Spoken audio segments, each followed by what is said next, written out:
In the operating room, the story narrowed. Bright lights, practiced hands, the deep hum of surgical machines keeping time. He thought of his daughter, the way she used to tuck a hair behind her ear, the unheard lullabies in a house that later grew quiet.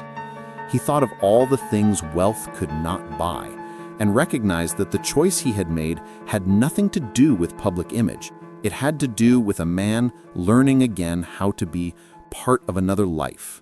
Meanwhile, outside, reporters guessed, social feeds buzzed with rumor and speculation. But the best story was happening in a sterile room where money could not act. He woke from anesthesia to the salty truth of human fragility, and then to the nurse's smile. She's stable.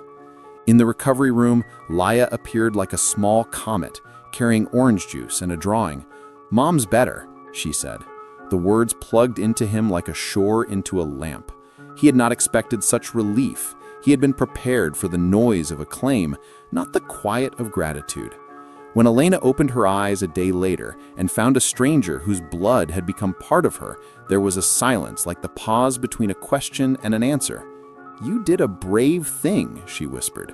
Oliver, flushed and raw, simply said he had been reminded how small gestures can carry a universe.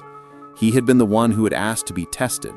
They had both been the recipients of an exchange that taught them how closely human lives can overlap like pages in a book.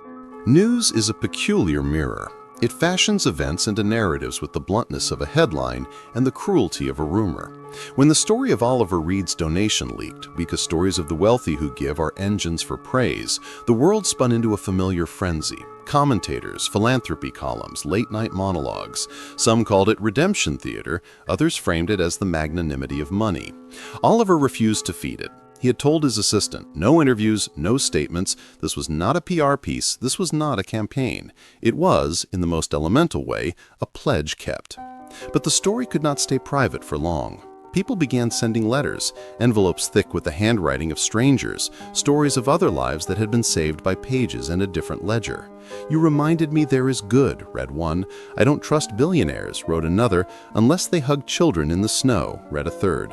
The spectrum of response was human and, in its variety, revealing. The world could only see what it wanted to see. The hero, the villain, the transactional miracle. Yet under the noise, a quieter truth was flowering.